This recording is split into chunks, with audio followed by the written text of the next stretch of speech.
What's going on, guys? You might notice that our setting, it looks a little different today.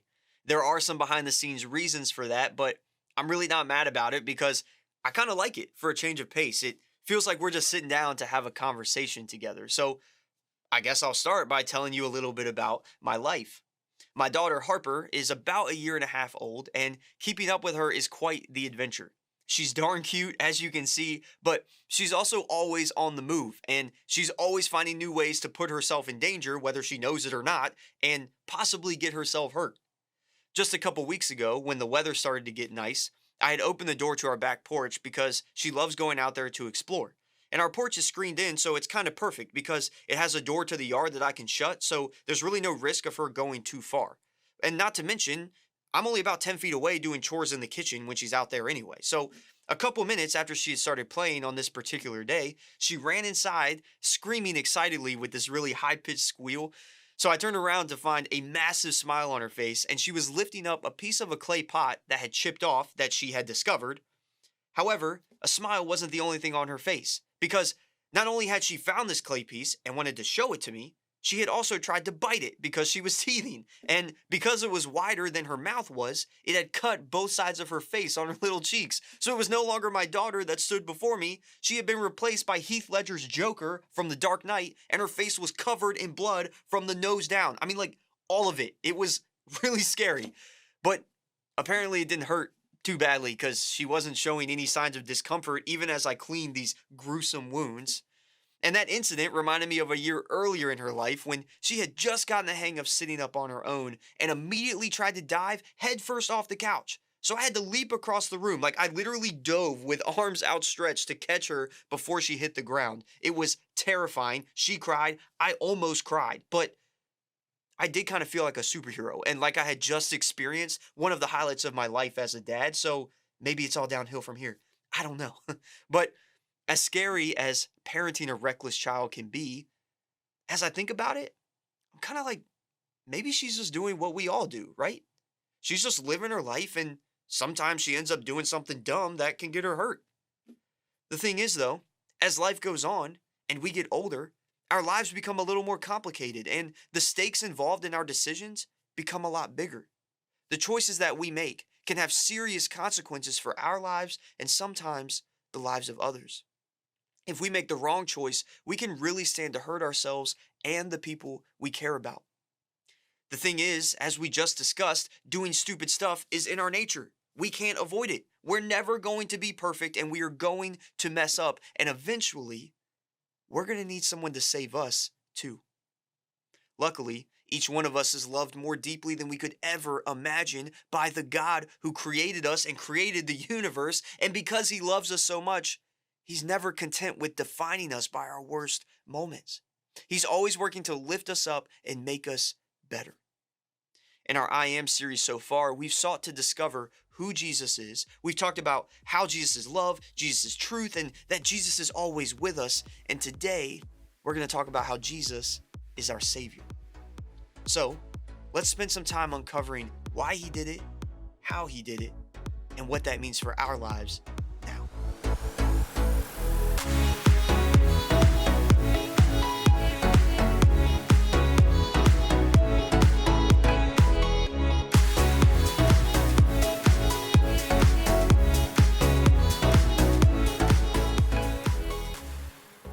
Why did Jesus save us? That's what we're going to talk about first. It starts with the reality of what we talked about just a minute ago. Quite frankly, we need to be saved because we're all broken in some way. But there's also an important second part to that. We can't save ourselves. The Apostle Paul, who was a prominent leader in the early church, described it like this: I do not understand what I do. For what I want to do, I do not do. But what I hate, I do. He's basically saying, I want to be a good person all the time, but I can't because I keep messing up. But he's not really just talking about being a good person as the world might describe it. He's talking about something deeper and ultimately more important. He's talking about how he lives in accordance with his faith.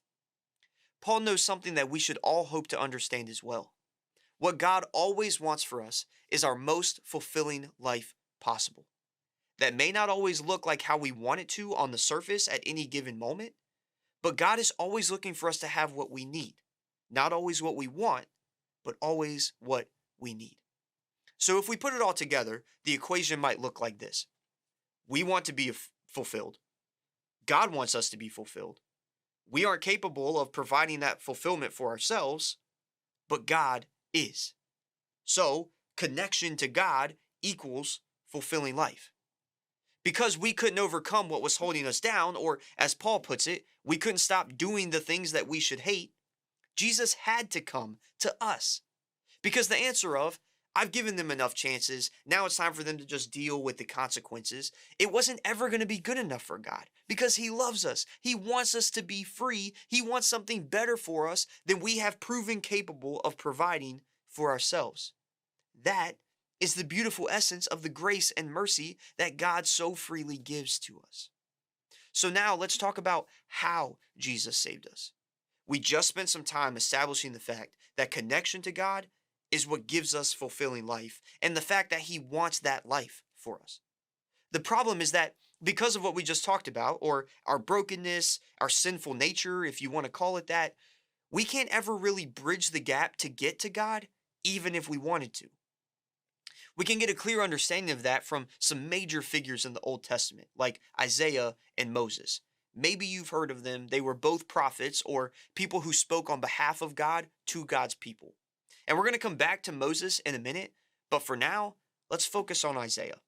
In chapter 6 of the book named after Isaiah, we can read about a vision where he has this amazing experience. And what we're going to read picks up right after Isaiah realizes that he is standing in the presence of God. "Woe to me," I cried. "I am ruined, for I am a man of unclean lips, and I live among a people of unclean lips. And my eyes have seen the King, Lord Almighty." When you read this without any other context, it kind of makes you want to say something like, dude, what are you crying for? You are literally standing in front of God. This is what everyone should want. This is amazing. But if we read about a similar encounter that Moses had, we can start to understand a little bit. Because one time, this is kind of crazy that he does this in my opinion, but Moses actually, he asked God, but he didn't really ask God. He's like, let me see you. But he asked if he could see God's face. And God's response was to say this: "You cannot see my face, for no one may see me and live." When God says this, it's not because He wants it that way. It's not like some Mean Girls thing, if you've seen that movie, where God is shrieking in a high-pitched voice, "You can't sit with us!" The real thing is, no one can see God and live because He is so good and so perfect and pure, and we are so not those things. It's just completely and overwhelming and indescribable for us to experience the presence of God, and we literally can't take it because of the difference between us and Him. So that's what Isaiah is thinking in this moment. Like, I don't deserve to be here. I literally can't be here. But then this happens. An angel flew to me with a live coal in his hand, which he had taken with tongs from the altar. With it, he touched my mouth and said, "See, this has touched your lips. Your guilt is taken away and your sin atoned for." After this happens, God has a conversation with Isaiah directly, direct connection. He calls Isaiah, and Isaiah bears witness to the incredible might of God, the Lord Almighty. That is what Jesus did for us once and for all. Jesus being sacrificed on the cross was our burning coal that allows us to be in the presence of God despite our uncleanliness. And that allows us to witness His amazing power in our lives.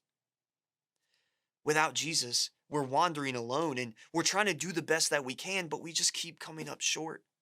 And that means we just sit in our brokenness, having separated ourselves from God without ever having a chance to truly reconcile. No chance of connection. But with Jesus, we're made clean. And as God calls us to Him, we don't have to stand there saying, "I don't deserve to be here."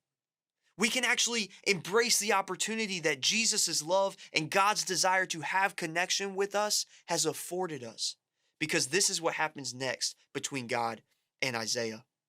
Then I heard the voice of the Lord saying, this is Isaiah talking, whom shall I send and who will go for us? And I said, here am I, send me. See, this whole interaction, it wasn't just about Isaiah being made clean. It was about him being made clean so that he could connect with God, and because of that connection, serve God. But not serve him in a reluctant, God scratched my back, so now I guess I'm going to return the favor kind of way.